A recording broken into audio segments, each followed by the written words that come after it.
मैंने सस्ता होने के चक्कर में एक हॉन्टेड हाउस किराए पर ले लिया। शिफ्ट होने की पहली रात ही शॉवर अपने आप चालू हो गया। मैं हवा की तरफ देखकर गुस्से में चिल्लाया, पानी बर्बाद कर रही हो, तुम्हें शर्म नहीं आती? पानी का फ्लो तुरंत बंद हो गया। मुझे लगा बस यहीं से शुरुआत हुई है, लेकिन अगले दिन जो हुआ उसकी मैंने कल्पना भी नहीं की थी। अगले दिन डाइनिंग टेबल पर मैंने 3 डिशेस और एक सूप देखा। पास में एक नोट भी रखा था, खाने का खर्च 25। मेरे दिमाग ने तुरंत कैलकुलेशन शुरू कर दी। 3 डिशेस और एक सूप, जिसमें नॉन वेज और वेज दोनों थे। प्रेजेंटेशन भी कमाल की थी। बाहर किसी रेस्टोरेंट में ऐसा खाना कम से कम 50 का पड़ता, ए करके सिर्फ 25। ये तो बहुत सस्ता है। मैंने तुरंत चॉपस्टिक्स उठाई और चमचमाते ब्रेज पोर्क का एक टुकड़ा मुंह में डाल लिया। स्वाद इतना शानदार था कि मेरी जीभ लगभग अंदर ही चली जाती। मैं तेजी से खाना साफ करता जा रहा था और हवा से बड़बड़ाते हुए बोला, गोस्ट मैडम, तुम भी कमाल हो, मरने के बाद भी इतना हिसाब किताब रखती हो, थोड़ा ब्रॉड माइंडेड बनो ना। हवा में सन्नाटा था, सिर्फ मेरे चबाने की आवाज सुनाई दे रही थी। खाना खत्म करके मैंने संतुष्टि भरी डकार ली। फिर चिकने बर्तनों को देकर मेरी आलस वाली बीमारी जाग गई। मैंने जानबूझकर बर्तन सिंक में रख दिए और नहीं धोए। मैं अपनी इस गोस्ट रूममेट की लिमिट टेस्ट करना चाहता था। अगली सुबह हल्की हल्की बर्तनों की टकराने की आवाज से मेरी नींद खुली। मैं धीरे धीरे किचन के दरवाजे तक गया। देखा कि सिंक में रखे सारे बर्तन चमक रहे थे और एकदम व्यवस्थित रखे हुए थे। साथ में एक और नोट था। इस बार लाल खून जैसे अक्षर नहीं, बल्कि साधारण काली पेन से लिखा था, एक बार बर्तन धोने का 5 युएन, महीने के अंत में हिसाब होगा। मैं हंस पड़ा। सच में मैं लीन फेंक, जो 20 साल से ज्यादा जी चुका हूँ, पहली बार किसी ऐसे ओपोनेंट से मिला था। मेरी कम्पेटिटिव स्पिरिट पूरी तरह जाग गई। ठीक है, आ जाओ। मैंने जानबूझकर कचरे से भरा बैग दरवाजे पर रख दिया ताकि आधा रास्ता ब्लॉक हो जाए। हिम्मत है तो इसे भी फेंक कर दिखाओ। लेकिन अगले दिन कचरे का बैग गायब था। दरवाजे पर एक स्टिकी नोट लगा था, कचरा फेंकने की फीस 10 युएन। एक रात मैं ओवरटाइम करके आधी जान लेकर घर लौटा। अंधेरे में लाइट जलाने ही वाला था कि लिविंग रूम की लाइट अपने आप जल उठी। रोशनी नरम थी, आंखों को चुभ नहीं रही थी। मेरे दिल का कोई कोना अचानक नरम पड़ गया। तभी लैंप शेड से एक नोट धीरे धीरे नीचे तैरता हुआ गिरा। तुम्हारे लिए लाइट छोड़ी, बिजली का खर्च अलग से। बस जो गर्माहट अभी अभी पैदा हुई थी, वह बिजली का खर्च अलग से। इन 4 शब्दों ने चकनाचूर कर दी। मैंने छत की तरफ देखकर आंखें घुमाई। दिन इसी तरह की मजेदार लड़ाइयों में गुजरने लगे। धीरे धीरे मुझे अपनी गोस्ट रूममेट का स्वभाव समझ आने लगा। उसका नाम सुवानशिंग था। उसे क्लीनलीनेस ऑब्सेशन था। अगर मैं अपना अंडरवेयर फर्श पर फेंक देता तो वह अपने आप उछलकर वॉश बेसिन में पहुंच जाता। उसे ओसीडी भी था। मेरी बुक शेल्फ पर अगर एक भी किताब हाइट के हिसाब से न रखी हो तो अगले दिन सब परफेक्टली अरेंज्ड मिलती। उसकी कुकिंग स्किल कमाल की थी, लेकिन वह बहुत ग्रजेस रखती थी। अगर मैं एक बार कह दूं कि खाना ज्यादा नमकीन है तो वह लगातार 3 दिन तक सिर्फ उबला हुआ टोफू खिलाती। वह बहुत शार्प टंग्ड भी थी। मैंने एक बार डिस्काउंट वाली शर्ट खरीदी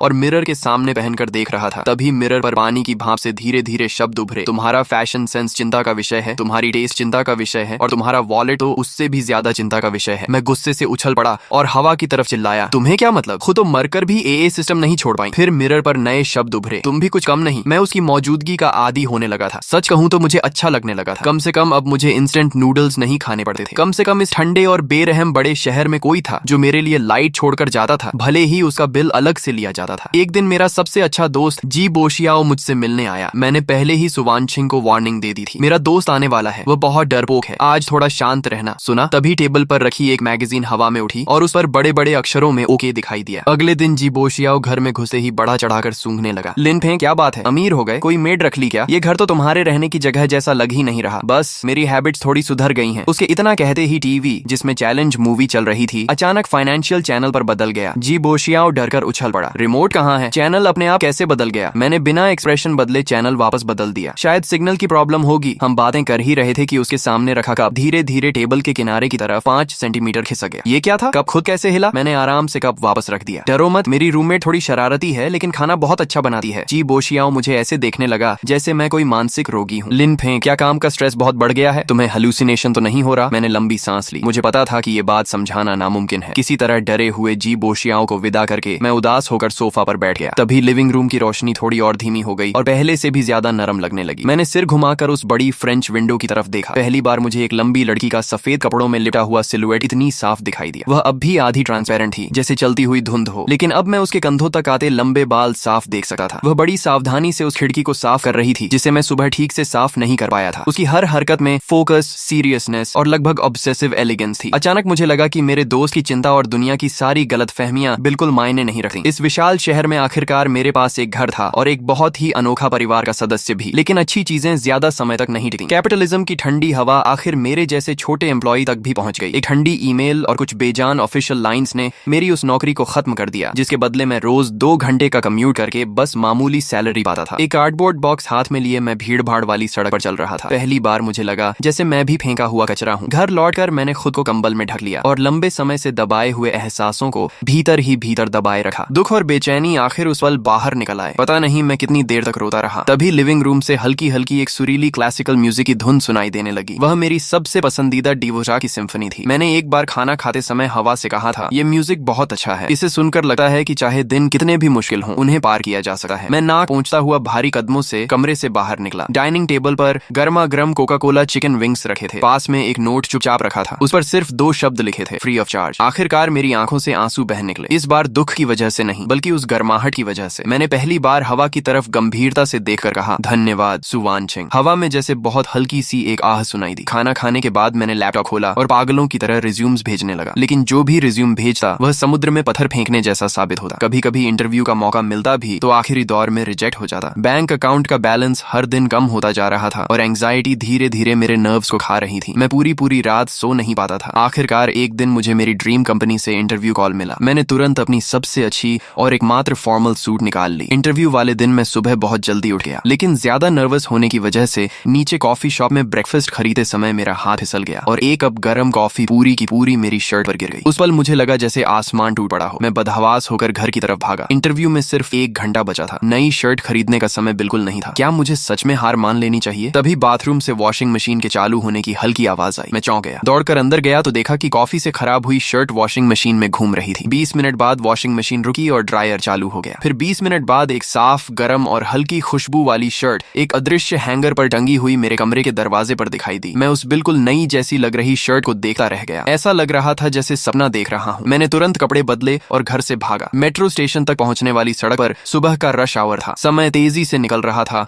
और मैं पसीने से तर था। जब मैं बस पकड़ने के लिए मुड़ने ही वाला था, तभी मेरे सामने की मेट्रो गेट मशीन ने अचानक बीप की आवाज की।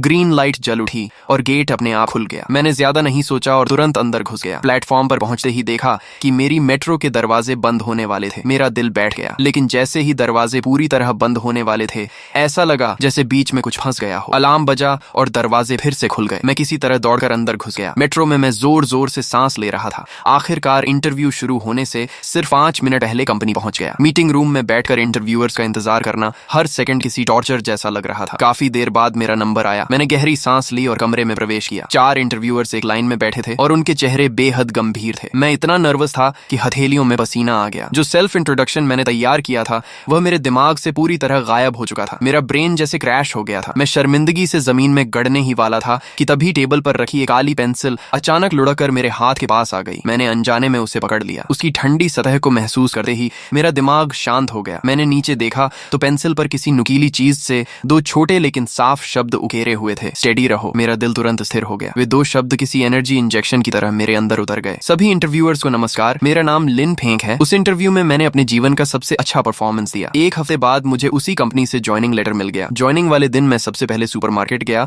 और एक अच्छी वाइन की बोतल के साथ बहुत सारी ताजी इंग्रेडिएंट्स खरीद लाया। घर लौटकर मैंने ढेर सारे डिशेस बनाए, फिर 2 ग्लासेस में वाइन भरी और उनमें से एक ग्लास उठाया। सुवानचिंग, ये जाम तुम्हारे नाम। धन्यवाद, मेरी सबसे बेहतरीन सपोर्ट। दूसरा वाइन ग्लास हल्का सा हिला और उसमें से टकराने की साफ आवाज आई, जैसे वह मेरे टोस्ट का जवाब दे रही हो। मैं मुस्कुराया, लेकिन मेरी आंखें नम हो गईं। मुझे पता था कि मैं अकेला नहीं हूँ। मेरे पास एक अदृश्य गार्डियन था। नई जॉब मिलने के बाद मेरी और सुवानचिंग की साथ रहने वाली जिंदगी पहले से कहीं ज्यादा हार्मोनियस हो गई। मैं पैसे कमाने का काम करता था और वह घर को परफेक्टली मैनेज करती थी। साथ ही अपनी फाइनेंशियल लॉजिक से मेरे खर्चों पर नजर रखती और इन्वेस्टमेंट प्लानिंग भी करती। धीरे धीरे मुझे उसकी यह अनोखी कंपेनियनशिप पसंद आने लगी। रोज काम से लौटने पर गर्म खाना मिलता। हर महीने सैलरी आने पर एक फाइनेंशियल डायरेक्टर की तरह बजट तैयार मिलता। काम में कोई मुश्किल आती तो मेरी स्टडी टेबल पर किसी रहस्यमयी तरीके से उससे जुड़ी बुक्स और रेफरेंस मटेरियल्स दिखाई देने लगे। वह एक खामोश मेंटोर, एक परफेक्ट हाउसकीपर और सबसे परिचित अजनबी बन चुकी थी। लेकिन मैं उसके अतीत के बारे में कुछ भी नहीं जानता था। जैसे जैसे हमारी अंडरस्टैंडिंग बढ़ती गई, मेरी क्यूरियोसिटी भी बढ़ती गई। आखिर सुवानचिंग की मौत कैसे हुई थी? इंटरनेट पर मौजूद उस पुराने और अस्पष्ट रिपोर्ट में लिखा था कि उसकी मौत एक्सीडेंटल गैस पॉइजनिंग से हुई थी। लेकिन मुझे हमेशा कुछ गलत लगता था। एक दिन मैंने उससे पूछा, सुवानचिंग, तुम्हारी मौत आखिर कैसे हुई थी? कमरे की लाइट एक बार झपकी। ऐसा लगा जैसे वह कुछ कहना चाहती हो, लेकिन किसी अदृश्य शक्ति ने उसे रोक रखा हो। वह साफ तरीके से मैसेज नहीं दे पा रही थी। उसकी प्रतिक्रिया जितनी ज्यादा तीव्र होती गई, मेरा शक उतना ही गहरा होता गया। आखिरकार मैंने फैसला कर लिया कि इस रहस्य की शुरुआत इसी घर से करनी होगी। मैं उस प्रॉपर्टी एजेंट के पास पहुंचा जिसने मुझे यह घर किराए पर दिलवाया था, जो मान ली। मैंने उसे पास के एक रेस्टोरेंट में मिलने के लिए बुलाया और बहाना बनाया कि मैं लीज रिन्यू करने के बारे में सलाह लेना चाहता हूँ। जो मान ली हमेशा की तरह गर्मजोशी और मुस्कुराहट से भरी हुई थी। मिस्टर लिन, वहाँ रहने की आदत पड़ गई होगी ना? घर की लोकेशन अच्छी है, लेआउट भी अच्छा है। बस पहले थोड़ा इंसिडेंट हो गया था, इसलिए आम लोग वहाँ टिक नहीं पाते। लेकिन आपको देखकर लगता है सब बढ़िया चल रहा है, आपका चेहरा तो पहले से भी ज्यादा हेल्थी लग रहा है। मैंने मुस्कुराकर कहा, घर तो सच में अच्छा है, बस मुझे थोड़ी क्यूरियोसिटी है। आखिर पहले वहाँ क्या हुआ था? मैंने ऑनलाइन सर्च किया था, लेकिन सिर्फ एक वेग न्यूज मिली जिसमें लिखा था कि मालिक की एक्सीडेंट में मौत हो गई थी। जो मानली ने तुरंत बात घुमा दी। अरे पुरानी बात है, बस एक एक्सीडेंट था। जवान लोग इतनी बातें मत सोचो, आराम से रहो। वैसे भी उस घर की फेंग शुई काफी अच्छी है, देखो ना, वहाँ रहने के बाद तुम्हें और अच्छी नौकरी मिल गई, ये तो अच्छे लक की निशानी है। वह लगातार मुझे ज्यादा न सोचने की सलाह देती रही, लेकिन उसकी यह जरूरत से ज्यादा गर्मजोशी मुझे अजीब लग रही थी। एक सामान्य एजेंट को किराए और कॉन्ट्रैक्ट की चिंता होती है, वह मेरी मेंटल स्टेट को लेकर इतनी परेशान क्यों थी और बार बार मुझे घर के अतीत के बारे में जानने से क्यों रोक रही थी। थोड़ी औपचारिक बातें करने के बाद मैंने जो मानली से विदा ली, लेकिन इस मुलाकात ने मेरे शक दूर करने के बजाय और बढ़ा दिए। उस रात मुझे एक ऐसा सपना आया जिसने मेरे भीतर डर भर दिया। मैं घने सफेद कोहरे के बीच खड़ा था, चारों तरफ कुछ दिखाई नहीं दे रहा था। तभी मुझे एक जानी पहचानी लेकिन अजनबी सी आवाज सुनाई दी। कोई बहुत गुस्से में बहस कर रहा था। वह सुवानचिंग की आवाज थी। जो मानली, तुम पागल हो गई हो, मैंने तुम्हें दोस्त माना था और तुमने पैसों में हाथ डाल दिया। दूसरी आवाज घबराई हुई थी। वानचिंग, बस एक बार मेरी मदद कर दो, आखिरी बार, मैं वादा करती हूँ कि सारा नुकसान पूरा कर दूंगी। सुवानचिंग ने ठंडे स्वर में कहा, नामुमकिन, ये क्लाइंट्स का पैसा है, तुम क्राइम कर रही हो। दूसरी आवाज अचानक चीख उठी, तो तुम मुझे मरने पर मजबूर कर रही हो। बहस और तेज हो गई। फिर अचानक एक भारी सी धमक सुनाई दी, जैसे किसी चीज से जोरदार वार किया गया हो। उसके बाद किसी के जमीन पर गिरने की आवाज आई और फिर सब कुछ शांत हो गया। मैं झटके से जाग उठा, मेरा दिल तेजी से धड़क रहा था और पीठ ठंडे पसीने से भीग चुकी थी। वह सपना बहुत ज्यादा रियल लगा था। जो मानली, सपने में सुवानचिंग ने साफ उसका नाम लिया था। मैंने तुरंत लाइट जलाई, तभी मेरी नजर स्टडी रूम के दरवाजे पर पड़ी। वह आधा खुला हुआ था। मुझे साफ याद था कि सोने से पहले मैंने उसे बंद किया था। मैं धीरे धीरे अंदर गया। स्टडी टेबल के सबसे नीचे वाला लॉक ड्रॉअर खुला हुआ था। उसके अंदर एक काली लेदर डायरी रखी थी। मेरा दिल एक पल के लिए रुक गया। क्या सुवानचिंग मुझे कुछ दिखाना चाहती थी? कांपते हाथों से मैंने डायरी खोली। ज्यादातर पेजेस में फाइनेंस, इन्वेस्टमेंट्स और रोजमर्रा की बातें लिखी थी। मैं तेजी से पेजेस पलटा गया। आखिर डायरी के पिछले हिस्से में मुझे एक नाम बार बार दिखाई दिया, जो मानली। डायरी के अनुसार सुवानचिंग और जो मानली बिजनेस पार्टनर्स थीं। दोनों ने मिलकर एक इन्वेस्टमेंट प्रोजेक्ट शुरू किया था, लेकिन बाद में सुवानचिंग को पता चला कि जो मानली ने उससे छिपाकर बड़ी रकम निकाल ली थी और उसे हाई रिस्क वर्चुअल करेंसी में लगा दिया था। निवेश बुरी तरह फेल हो गया और एक बहुत बड़ा फाइनेंशियल लॉस हो गया। डायरी में सुवानचिंग ने लिखा था, मैं विश्वास नहीं कर पा रही कि जो मानली ऐसा कर सकती है। इतने सालों का भरोसा लालच के सामने बेकार साबित हो गया। उसे अपने किए की जिम्मेदारी लेनी ही होगी, चाहे इसका कोई भी परिणाम क्यों ना हो। ये उसकी डायरी की आखिरी एंट्री थी। मेरा खून जैसे जम गया। डायरी लेकर मैं लिविंग रूम में वापस आया और कांपती आवाज में हवा से पूछा, सुवानचिंग, क्या तुम्हारी हत्या जो मानली ने की थी? मेरे शब्द खत्म होते ही सिर के ऊपर लगा क्रिस्टल शैंडलियर जोर जोर से हिलने लगा। दीवार पर टंगी घड़ी नीचे गिरकर चकनाचूर हो गई और पूरे कमरे में कांच टूटने की तेज आवाज गूंज उठी। कमरे का तापमान अचानक बहुत नीचे गिर गया। ये अब तक की सबसे तीव्र प्रतिक्रिया थी जो मैंने सुवानचिंग से देखी थी, लेकिन इसी प्रतिक्रिया ने मेरे सारे शक यकीन में बदल दिए। सुवानचिंग की मौत कोई एक्सीडेंट नहीं थी, उसकी हत्या हुई थी और वह हत्यारी वही थी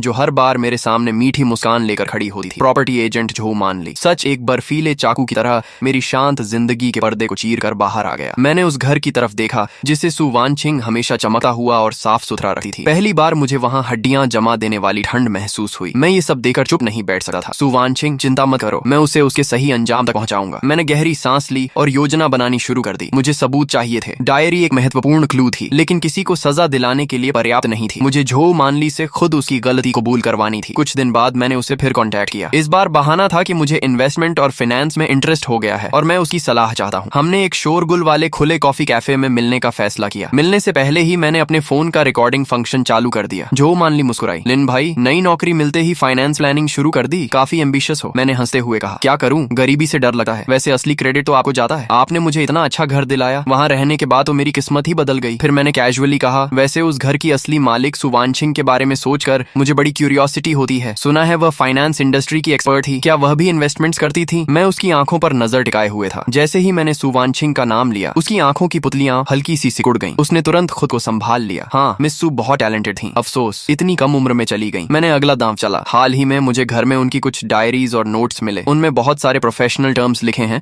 जो मेरी समझ से बाहर हैं। क्या आप कभी समय निकालकर उन्हें देख सकती हैं? यह सुनते ही उसके चेहरे पर पहली बार एक हल्का बदलाव दिखाई दिया। कॉफी का पकड़ते हुए उसका हाथ थोड़ा कांप गया। डायरी, उसने जल्दी से कहा, दूसरों की प्राइवेट चीजें पढ़ना ठीक नहीं होता। फिर उसने अचानक विषय बदल दिया। वैसे लिन भाई, उस घर में रहने के दौरान कोई अजीब घटना तो नहीं हुई? मैंने अनजान बनते हुए पूछा। अजीब घटना? कैसी? उसकी आवाज धीमी हो गई और आंखों में एक अलग ही खोजी नजर दिखाई दी, जैसे रात में कोई आवाज सुनाई देना या चीजों का अपने आप हिलना डुलना। मेरा दिल एक पल को डूब गया। वह मुझे टेस्ट कर रही थी। वह जानना चाहती थी कि क्या मुझे सुवानचिंग की मौजूदगी का पता चल चुका है। मैंने हंसकर कहा, नहीं तो, मैं वहाँ बहुत अच्छी नींद सोता हूँ, शायद मेरी किस्मत मजबूत है। उस लंच में हम दोनों एक दूसरे को परखते रहे। रहे, लेकिन किसी को भी अपनी मनचाही जानकारी नहीं मिली। उस दिन के बाद मुझे लगातार ऐसा महसूस होने लगा कि कोई अदृश्य नजर मेरा पीछा कर रही है। ऑफिस से घर लौटे समय हमेशा लगता जैसे कोई थोड़ी दूरी पर मेरे पीछे चल रहा हो, लेकिन पीछे मुड़कर देखने पर कभी कोई दिखाई नहीं देता। घर में भी पैरानॉर्मल घटनाएं बदलने लगी। पहले जहां साफ सफाई, गर्म खाना और केयरिंग नोट्स मिलते थे, अब माहौल डरावना हो गया था। आधी रात को लिविंग रूम से चाकू घिसने जैसी आवाजें आने लगी, एक बार, फिर दूसरी बार और फिर लगातार। रात की खामोशी में वे आवाजें रोंगटे खड़े कर देती थीं। बाथरूम के मिरर पर अचानक खून जैसे लाल रंग का हाथ का निशान दिखाई देने लगा,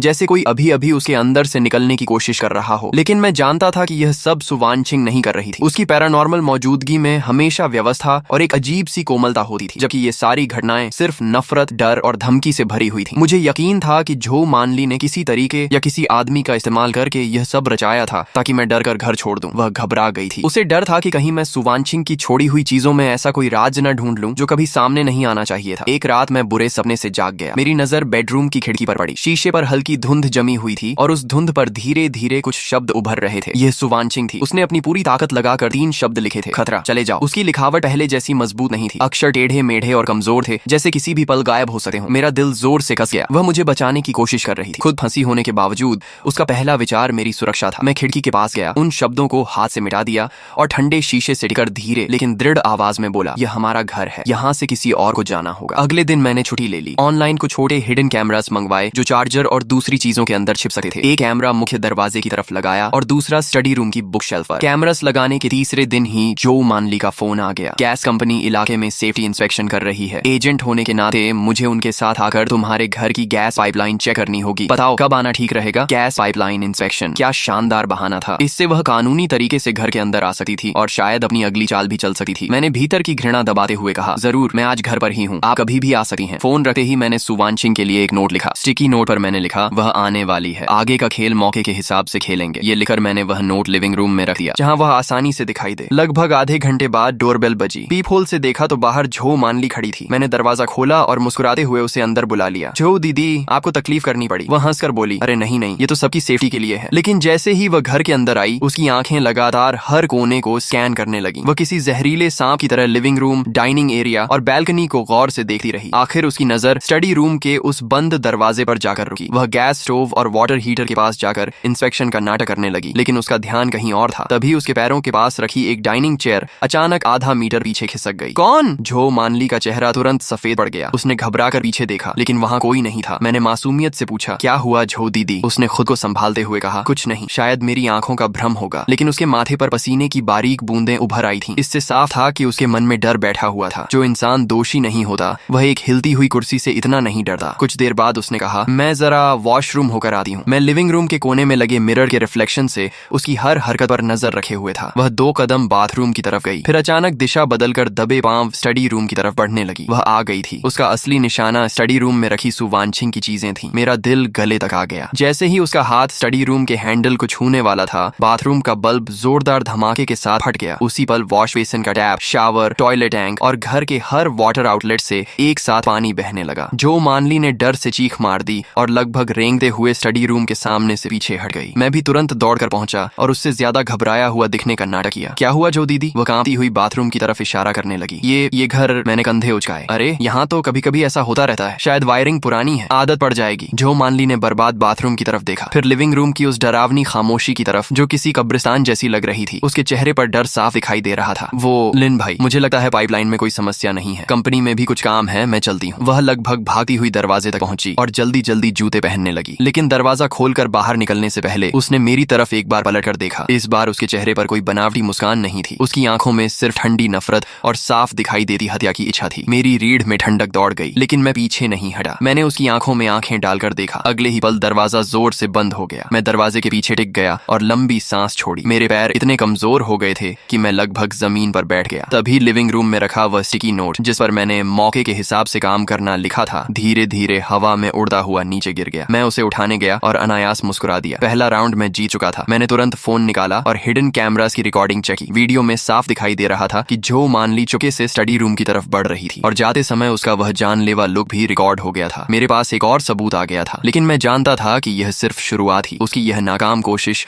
उसे और ज्यादा खतरनाक बना देगी। अगली बार वह कोई दिखावा नहीं करेगी। तूफान मेरी उम्मीद से कहीं जल्दी आ गया। जो मानली ने पूरी तरह अपना नकली चेहरा उतार फेंका। रहने का। उसे पता था कि यह घर हॉन्टेड है और उसने इसी बात का फायदा उठाने का फैसला किया। वह वही पुराना तरीका दोहराना चाहती थी। वह चाहती थी कि मेरी मौत भी एक केयरफुली प्लान्ड एक्सीडेंट लगे, गैस पॉइजनिंग। रात के 2 बजे मैं लिविंग रूम से आई एक भारी आवाज सुनकर जाग गया। ऐसा लगा जैसे कोई बैल्कनी से अंदर कूदा हो। मेरे दिमाग में तुरंत एक नाम आया, झो मानली। मैंने सांस रोक ली और धीरे से बिस्तर से उतर गया। बेडरूम के दरवाजे के पीछे छिपकर मैंने बाहर झांका। लिविंग रूम में एक काला साया धीरे धीरे आगे बढ़ रहा था। उसके हाथ में एक टूल बैग था और वह सीधे किचन की तरफ जा रहा था। मेरा दिल इतनी तेजी से धड़क रहा था कि लगा अभी बाहर निकल आएगा। मैंने खुद को मजबूर किया कि शांत रहूं। बेडसाइड टेबल से फोन उठाया, उसकी ब्राइटनेस सबसे कम की और कांपती उंगलियों से 110 डायल कर दिया। कॉल कनेक्ट होते ही मैंने कुछ नहीं कहा, बस फोन को लिविंग रूम की तरफ कर दिया। मैंने कहीं पढ़ा था कि अगर कोई बिना बोले इमरजेंसी कॉल करे तो ऑपरेटर समझ जाता है कि कॉलर खतरे में है और लोकेशन ट्रेस करने की कोशिश करता है। ये सब करने के बाद मैंने कैमरा ऐप खोला और लाइव स्ट्रीमिंग चालू कर दी। फिर पहले से तैयार किया हुआ